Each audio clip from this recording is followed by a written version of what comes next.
Good evening, gentlemen, since we don't have ladies in the room. I should just say ladies and gentlemen for the sake of recognizing the fact that we're sure there are some women who are meant to be here today. Welcome to Trump and the Global Economy, a panel of discussion. And we're all here today to start a process of focusing on what we think is important about the Trump administration, the times that we live in.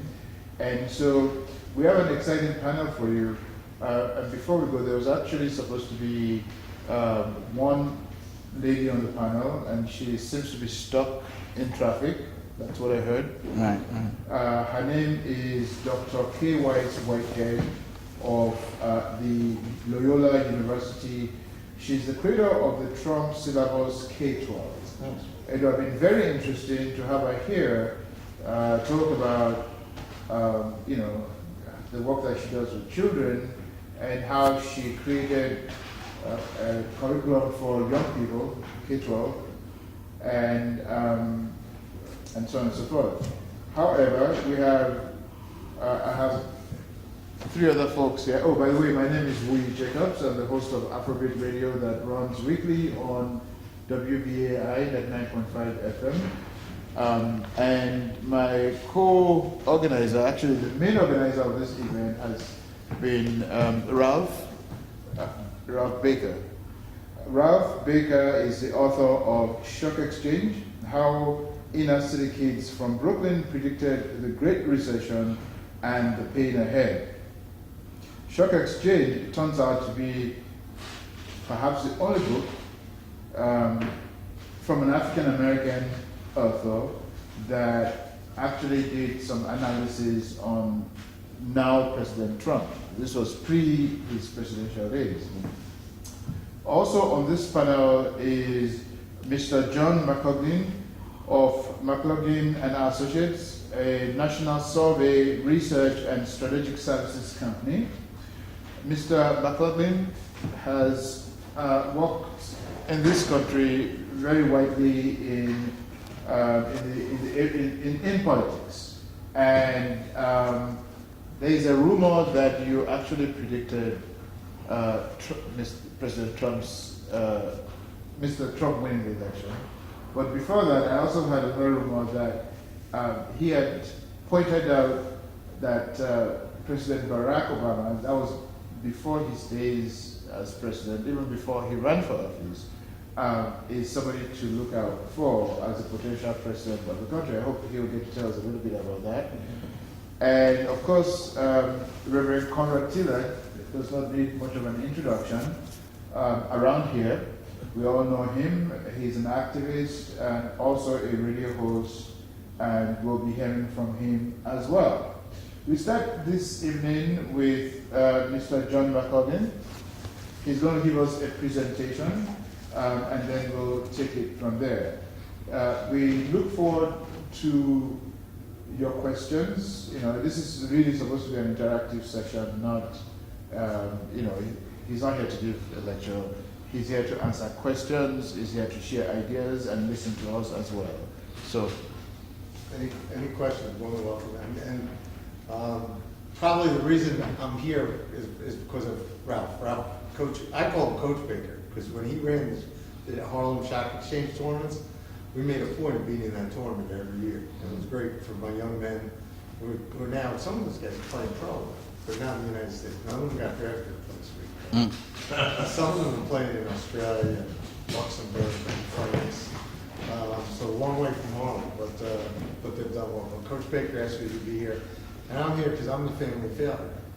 Because all my brothers were taller and played college basketball. and my uncles played college basketball, my dad played college football, and I went to school on academic scholarships, so this is all I could do, is the polling. So I do the statistics, but that's why I'm here. When Ralph asked me to be here, I'm more than happy to be here. And for a kid who grew up in the Bronx, I knew that right before July 4th weekend, you had to leave early to get here. So I left early, so that I feel sorry for the poor doctor, because I know she's probably stuck in that traffic. that I saw going the other way when people were leaving to get out of town on Thursday before July 4th weekend. But let's go through some of the slides, and if somebody could actually put, you're gonna see slides. Some of these numbers are right from the Trump campaign. I've known Donald Trump for years. And actually, the first time I met him was at the Grand Hyatt in 1986. He was coming to a fundraiser for Senator Al D'Amato, and he was with Reverend Al Sharpton and Don King. Those are were his two companions going to that fundraiser, and I ran into him outside. And I didn't know him then, but I was introduced to him, and he had renovated that hotel. That was the first time I met him. But I got to know him years later. And when he was running for president, I was able to, they asked me to help him out with some polling. And I'll just go through some of the numbers and you can tell where they came from. We'll go to the next slide, right, please? This is the direction of the United States. This is why Donald Trump was able to win. For whatever reasons, after Barack Obama got elected, 2/3 of the country thought that the country was going on, two-thirds of the country thought that we were headed on the wrong track. Those wrong track voters who weren't voting for Trump became our target, and they weren't voting for Hillary Clinton. One of our major theories to why Donald Trump could win that election was because he was running against Hillary Clinton, and Hillary Clinton was not Barack Obama. And as you may have heard Woody say, is I thought Barack Obama could have been president because I was doing a lot of polling in Illinois at the time. He came out of nowhere as a state senator to win a big, tough primary, and he went and took that Senate seat. And there was something inspiring about him that, although I may come from the Republican side of the aisle, he could really light up the Democrats. That he gave them a lot of hope, and he was really, you could tell he was a rising star way back when in Illinois. But of the 2/3 voters, and you can see right now, we asked this as monthly polls, and each of these polls are 1,000 voters across the country. And you can see that in February, it actually closed to at one point where 48% said wrong track and 41% said right direction. But now it's going back up a little bit. And a lot of those reasons were related to security, and they were related to the economy. People thought the economy was flat. Regardless of what Wall Street was doing, Main Street was thinking the economy was flat.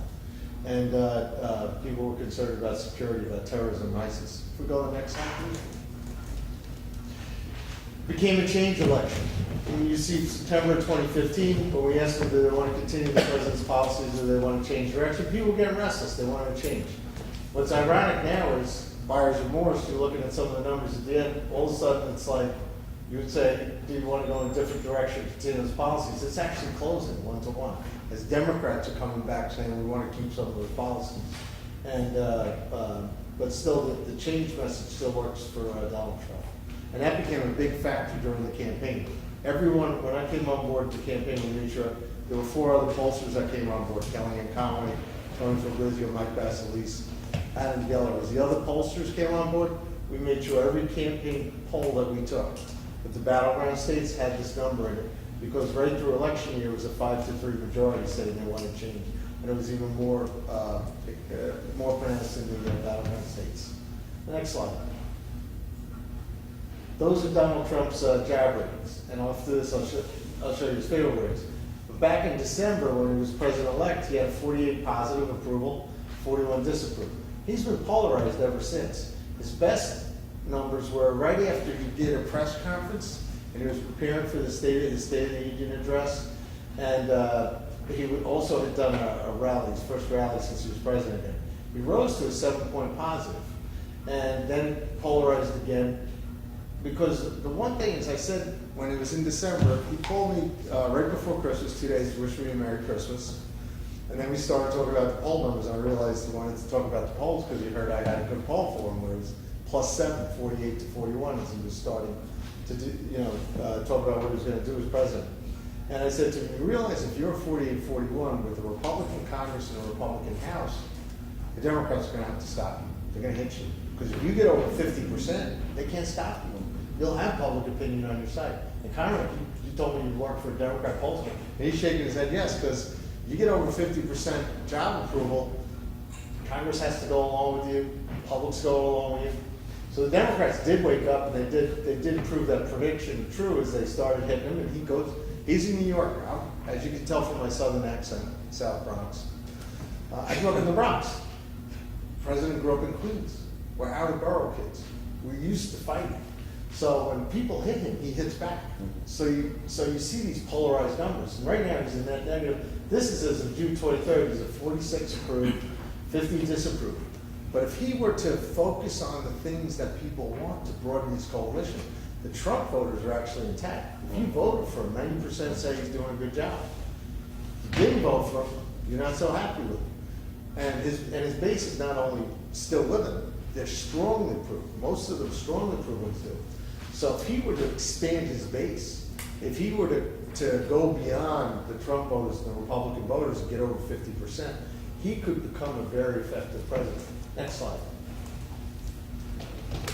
And you see those numbers over there in February when 62% of all voters were unfavorable to him, 65 were unfavorable, 60 unfavorable as of May in a presidential year. During the campaign, I had to show him those numbers. And I was telling him, that's your unfavorable rating. That's why Hillary Clinton wants to run against you.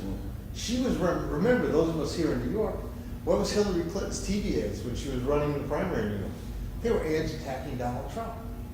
Because she was afraid of Sanders, so she couldn't attack him.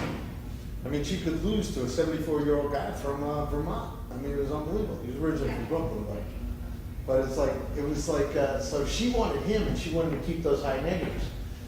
After the president won, and again, those started to close. Actually, on election day, he was slightly more popular than him.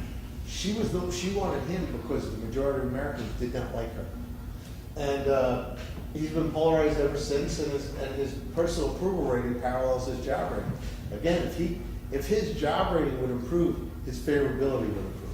So it's incumbent on the first-year president, those of us old enough to remember, like Ronald Reagan, he started out polarized, and then he got more popular as his policies worked. So Donald Trump's in the same position, but he has not yet had the policy success. He hasn't on security. His strongest numbers are on security, but on the economy, he's not there yet. He's got to get some things done so the economy grows for everybody. Next slide. That's the generic ballot for Congress. If you don't think we're headed for another close congressional race, just look at the history of that. Dead even. You can't even read it. It's like 43-42. And the last time it spiked up was on election day in 2014. And that was because of the wrong track numbers. Right now, the plurality of voters want change, and they also think the country's on the wrong track. The Republicans don't get their act together, they could lose the House. If they don't have a growing economy, we could lose the House, and no matter how much the Democrats are talking about getting rid of Speaker Pelosi, she would be the Speaker, Leader Pelosi. She could be the Speaker again. So the Republicans really need to get their act together so that they can get some things done, grow the economy, create jobs, make people feel better. And otherwise, that close election is too close for comfort. Next slide, please. Do you want, and this is in theory, do you want to favor a smaller government with fewer services, larger government, many services? Across the country, most people say smaller government, 5 to 3. Until you cut their Social Security, Medicare, or other benefits. Then all of a sudden it's like, But right now, in theory, that's what they want. Next slide. We asked them the top priority for President Trump and the new Congress. Remember what I said about jobs? When you give them these choices, the number one thing is not repealing and replacing Obamacare. As of May, only 10% said that was the top priority. Only 10%. And that's what they're doing in Washington. Chuck Schumer, after they lost the Senate, said, our mistake, meaning the Democrats, we focused on health care first and not jobs. The Republicans have not paid attention because the number one issue is creating jobs. And if you approve of Trump, you care about security. If you're a Republican, you care about security. You care about fighting terror, stopping, refugees, building a wall, stopping Iran from getting. So Trump has appealed to the Republican base with his security policies, but the Republicans are dropping the ball on jobs. They need to get, I'll be the first one to tell you, they need to get their act together on jobs because the people that disapprove of Trump, 41% say the top issue is jobs. It's the economy. If the Republicans want to broaden, if Donald Trump wants to broaden, he needs to start focusing on creating jobs for people. Next slide. Opinion of the economy. We asked a question, do you think the economy's in recession, getting better, getting worse? It's not in recession, is it getting better, getting worse? When you have the getting better or getting worse opinions, since the president took office, it's been 5-3 positive. It's 50-38. We don't get things done, that new optimism that he has will be gone. And that would be very bad for the parties in power, particularly when you're facing the midterm election. So this is perception, not necessarily reality. You know, you all deal, when I have an economic question, I ask Ralph, what's the market going to do today? You guys deal in substance, I deal in politics, substance abuse. So next slide. Whether or not you agree with the president, do you think he's keeping his campaign promises? This is as of May, 50-40, the majority of Americans think he's keeping his promises.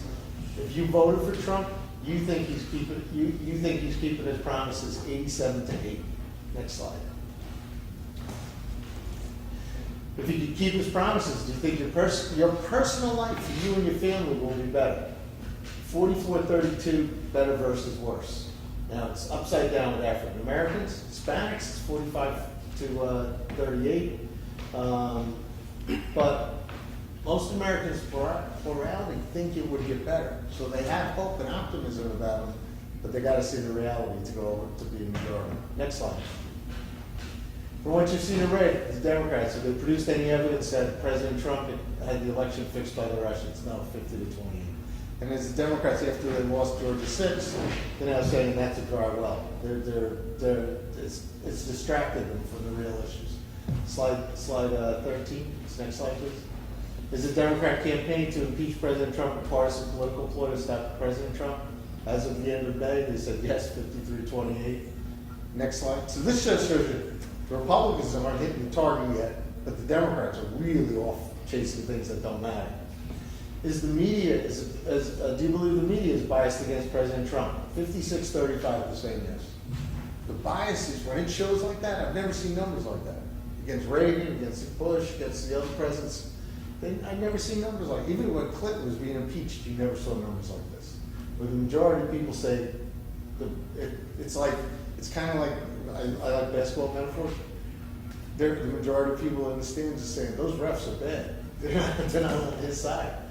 And the Democrats, even 30%, say they're biased against him. So, next slide. And he knows it. He uses that to help himself. On his Trump's trip to Europe, he called NATO members fully play their share, defense and fight global terror. They support that 70-19. So you'll see he's always stronger on these. Again, this is nationwide. He's always stronger on these issues. And on this one, you would have African Americans agreed 50-31, Hispanics 61-30, Democrats agreed 51-33. So that's his strength. This type of foreign policy, security policy. Next slide. And by the way, I often tell politicians, my candidates, go for things with the big numbers. You're not going to win with the things with little numbers. You only need 51% to win an election. Something has 70%, stick to that policy, talk about it. Recently, he gave a speech in Saudi Arabia to leaders of Muslim countries, urging them to drive out terrorists and extremists from mosques, communities, and countries. He also promised a crackdown on financing terrorism and selling billions of dollars in military equipment to Saudi Arabia. The supporter opposed. 2/3 of all Americans supported that, 64-23. He's got to keep talking about these kinds of things, because this is the type of stuff that helps him. It broadens his base. Next slide. What do you think is the most important goal for his tax cut plan? Grow the economy and create jobs, 38%. Once again, jobs. 32% said tax relief to middle-income families, and only 18% said simplify the code. Next slide. If you do that, the true, and this is from my friend Larry Kudlow, often I talk to Ralph about. Larry Kudlow is an economist that I listen to and respect. He told me that this is one of the message points. If you know it's true that the economic research has proven 70% of the benefits from tax cuts for small and large businesses, goes to middle-income wage earners and more jobs and higher wages. Would this affect your support for tax cut? 66-9 are more likely. This is the thing the Republicans should be talking about, but they're not. So they need to emphasize this a lot more. Next slide. And this is a long question about where you tell them once people are told that in the United States to keep manufacturing jobs here, we've got to lower the corporate tax rate for large and small businesses to 15% because the US has the highest corporate business tax rate among developed nations in the world, 35%. Other countries that compete with jobs for us have much lower corporate tax rates like the UK, 17%, Canada, 15%, Ireland, 12%. Do you agree or disagree with President Trump that we need to lower our corporate tax rates on businesses to create more jobs? People get this math 65-23, they agree. Democrats agree 45-39, Republicans 87-7, Trump voters agree 90-4. So this is something that he needs to be doing on the jobs issue so that they're not talking broadens his base, so they talk about growing the economy. It's a real policy that would create that belief the economy is getting better into reality. Next slide. Is that it? You get the list? Okay, there's the next one, okay. What's more important, repealing and replacing Obamacare or cutting taxes to grow the economy? Cutting taxes to grow the economy, 57-28. What did the Republicans start with? Something that only 3 in 10 voters say is more important than jobs. So again, next slide. That's it. I knew it was close to the end. So with that, you know, I mean, I've shown you numbers here. Some of them are from the Trump campaign. Some of them are very recent as to what's going on as far as the economy. And again, I'll defer to Ralph on substance and Conrad on substance. But there's the potential here for this president to actually do good for all people that they want, so he can broaden his base. But there's something about when you go to Washington, or these people in Washington want to have these battles that don't necessarily improve the lives of those of us who live outside the Beltway.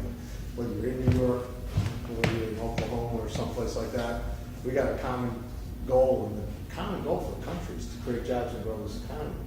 Keep us safe, create jobs and grow the economy. Peace and prosperity is a formula to a president getting reelected, and that's what they should be focused on. Thank you, Woody. Thank you very much. Let's give him a.